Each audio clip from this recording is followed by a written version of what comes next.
Hi! ఈ video చూస్తున్న వాళ్ళకి నాదొక చిన్న విన్నపం. మీకు తెలిసిన కుల పెద్దలకి, మీకు తెలిసిన మత పెద్దలకి, మీకు తెలిసిన రాజకీయ నాయకులకి ఈ వీడియోని చేరవేస్తారని ఆశిస్తున్నాను. ఇలా నేను విన్నపించుకోవడానికి కారణం ఈ వీడియో చివరిదాకా చూస్తే తెలుస్తుంది. చెరువు గట్టు తెగిపోతే ఆ గ్రామం నీట పాలవుతుంది. చెరువు గట్టు మతానికి అన్వయించాను. గట్టుని బాగుపరిచే కార్యక్రమం చేపట్టనందువల్ల ఆ నీళ్లు ఎటు పడితే అటు వెళ్ళాయి. ఈ సర్వ సృష్టికి ఒక్కడే దేవుడు. దేవుడి దృష్టిలో మనుషులంతా సమం. కానీ మీరు చేసిన తప్పు వల్ల,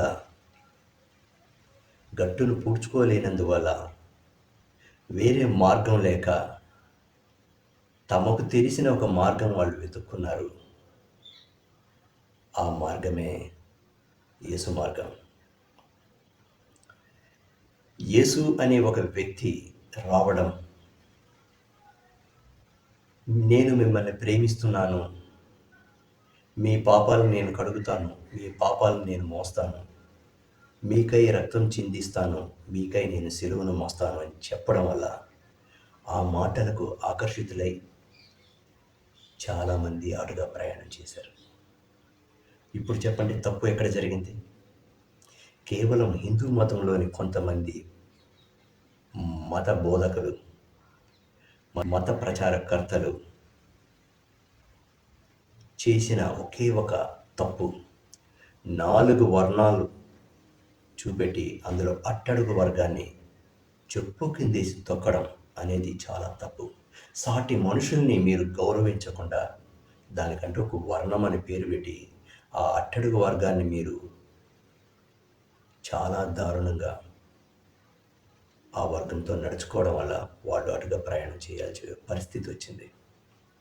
హిందువుల్లో ఐక్యత లేనందువల్ల ఎన్నోసార్లు దండయాత్ర చేసిన ముస్లింలు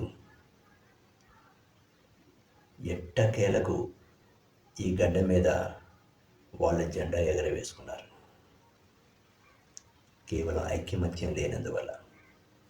ఆ తర్వాత కొంతకాలం వచ్చింది, ఇటు ముస్లింలకి హిందువుల మధ్య సఖ్యత లేనందువల్ల క్రైస్తవులు ఎంటర్ అయ్యారు. ఇదే జరిగింది. అంటే గట్టుని కాపాడుకోవడం అనేది ఎంత ముఖ్యమనేది మీరు ఆలోచించలేదు. ఆ కారణం చేతనే ఎన్నో మతాలు, ప్రపంచం మొత్తం మీద 4200 మతాలు ఉన్నాయంటే ఆ మతాన్ని కాపుగాసేవాళ్ళు ఎంత నీచంగా ప్రవర్తిస్తున్నారో ఈ ఒక్క చిన్న మాటతో తెలుస్తుంది. ఉనికిలో 15 మతాలు ఉన్నాయట, ప్రాచుర్యం పొందినవి మాత్రం 5 మతాలు ఉన్నాయి. మరి ఇన్ని మతాలు రావడానికి మీరే కదా కారణం.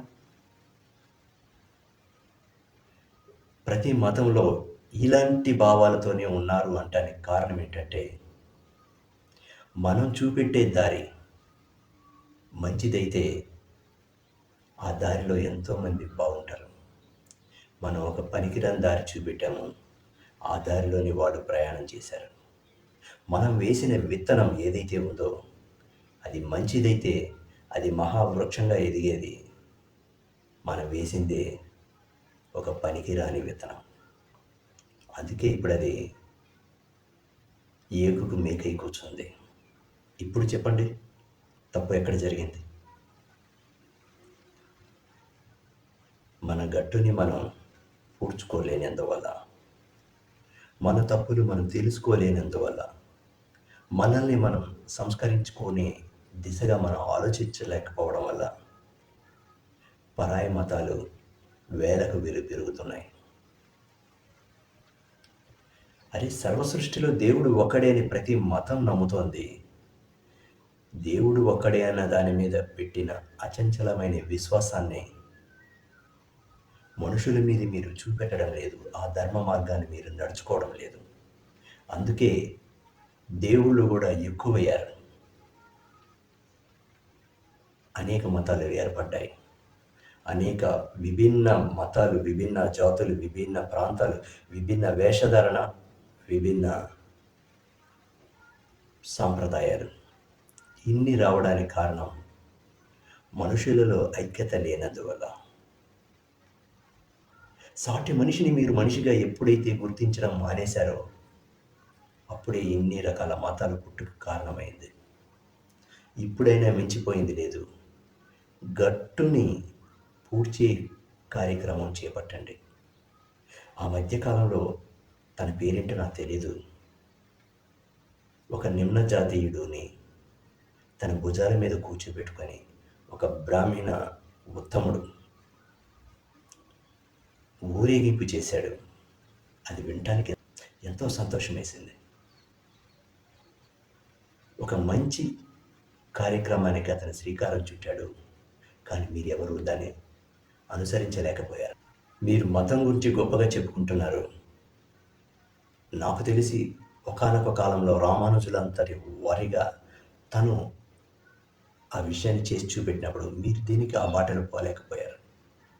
మరి ఇప్పుడు ఎందుకు బాధపడుతున్నారు? ఏ వర్గం చూసినా సరే బ్రాహ్మణుడు తప్పు చేశాడు, బ్రాహ్మణుడు తప్పు చేశాడు అంటారు. మరి మీరు చేస్తున్నదేంటి? ఆ తప్పుని మీరు చేయడం లేదా? అగ్రవర్ణాల్లో అగ్రస్థానం బ్రాహ్మణుడిదైతే మిగిలిన కింద స్థాయి 2-3 వర్ణాల్లో ఉన్న మీరేం చేశారు? మీకన్నా కింద స్థాయి ఉన్న వాళ్ళని మీరు అణగదొక్కడం వల్ల, పై స్థాయిని మీరు పైన కూర్చోబెట్టడం వల్ల ఇప్పుడు వాళ్ళు పక్కకి వెళ్ళారు. ఇప్పుడు వాళ్ళ బలం కూడింది.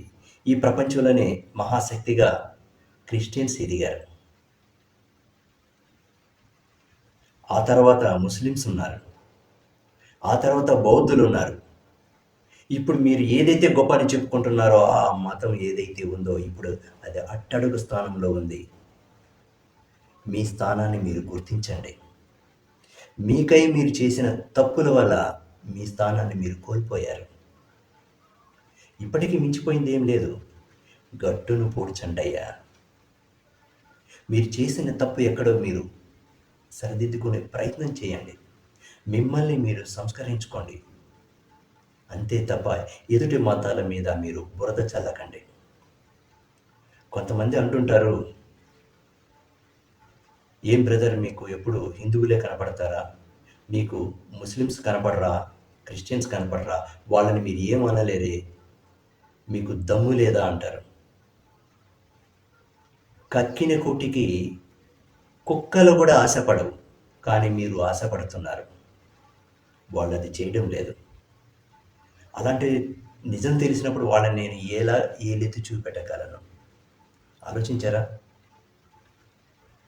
కానీ మీరు అది చేయడం లేదు. విదేశాల నుండి ఫండ్స్ వస్తున్నాయని చెప్పి అక్కడ కూడా మీరు మీ కులాలను దాచి ఆ మతాల్లో చేరి ఎంతో కొంత సంపాదించుకున్న తర్వాత మీరు మళ్ళీ మీ పాత విశ్వరూపాన్ని అక్కడ కూడా ప్రదర్శిస్తున్నారు. ఈ ప్రదర్శనలో మీ లేఖి బుద్ధులు మాత్రమే బయటపడుతున్నాయి. రెడ్డి, కమ్మ, కాపు, కోమటి, బ్రాహ్మణ అని ఈ రాజు అని చెప్పుకుంటున్న ప్రతి ఒక్క అగ్రవర్ణాలన్నీ ఇప్పుడు ఆ మతంలో చేరి ఆ మతాన్ని అణగదొక్కడానికి ప్రయత్నం చేస్తున్నారంటే ఎంత అసహ్యమో తెలుసా? నేను ఈ మధ్య కాలంలో కొంతకాలం పనిచేయడం కోసమని రెంటచింతలు అనే ఊరికి వెళ్ళడం జరిగింది. అక్కడ నా కంటపడ్డ విషయం చూసినప్పుడు నా మనసు ఎంతో బాధపడింది.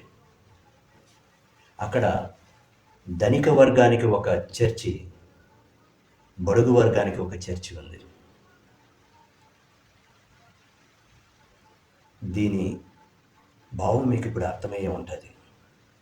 ధనిక వర్గంలో ఎవరు ఉంటారు? వాళ్ళు మాత్రమే. బడుగు వర్గంలో ఎస్సీ ఎస్టీలని మీరు స్టాంప్ వేసి పెట్టిన వాళ్ళు బడుగు వర్గంలో ఉన్నారు. దేవుని దృష్టిలో సమమైనప్పుడు మీరు దేవుణ్ణి ఎందుకు విడదీస్తున్నారు? మీరు చేసే పాపాలని మీ మలినం మొత్తం తనకు రాసేస్తున్నారు. మీ పూర్వీకం ఏ మతం అయితే ఉందో అక్కడి నుండి మీరు స్థిరంగా లేకపోయారు. తగులుకున్న మతంలో కూడా మీరు స్థిరంగా ఉండలేకపోతున్నారు. దీన్ని బట్టి ఏం తెలుస్తుంది? లోభత్వం మీలో ఎదుటివాడు ఎదిగితే చూడలేని అసూయ కనబడుతుంది. అజ్ఞానం మీలో ఉండిపోయింది. మీరు జ్ఞానం వైపు ఉన్నామని మీరు అనుకుంటున్నారే తప్పనిచ్చి మీ అజ్ఞాన ప్రదర్శన మాత్రమే కనబడుతోంది. నేను ఇందాకే చెప్పా, మీరు వేసిన బాట మంచిది కాదు. మీరు వేసిన విత్తనాలు మంచిగా ఎలా ఉంటాయని మీరు అనుకుంటున్నారు. దయచేసి గట్టుని పూడ్చండి. ఇప్పటికీ మించిపోయింది లేదు.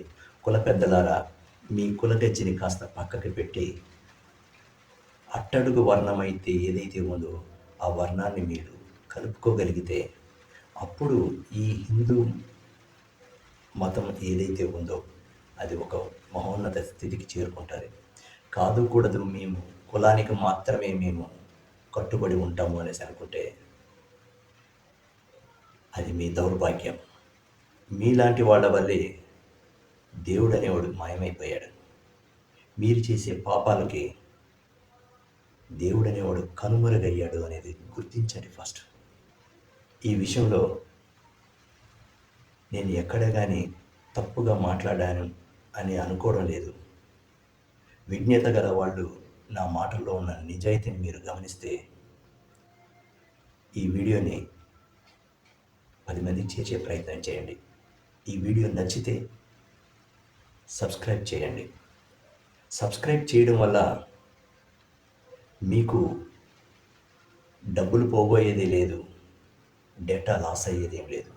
క్షణకాలంలో జస్ట్ మీరు ఒక చిన్న బటన్ నొక్కితే సబ్స్క్రైబ్ అయిపోతుంది. ఇది ఎందుకు చెప్తున్నానంటే ఆ నుండి మంచి విషయాలు మీరు తెలుసుకోవడం కోసం మాత్రమే నేను కోరుకోవడం జరుగుతుంది.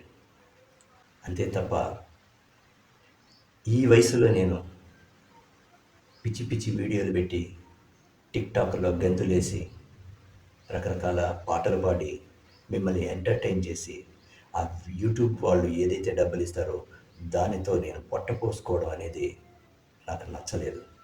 కేవలం మీకు మంచి విషయాలు చెప్పడం కోసమే ఫ్యాక్ట్ హంటర్ అనే పేరుతో మీ ముందుకు వచ్చాను. నేను ఫ్యాక్ట్ని ఎత్తి చూపెట్టాను, దానికి సరైన మార్గం కూడా నేను చెప్తున్నా. ఇప్పటికైనా సరే మీరు సాటి మనుషులు ప్రేమించడం మొదలుపెట్టండి. మనిషిగా మారండి ఫస్ట్. అప్పుడు ఈ జగమంతా వసుదైక కుటుంబంలాగా మారుతుంది.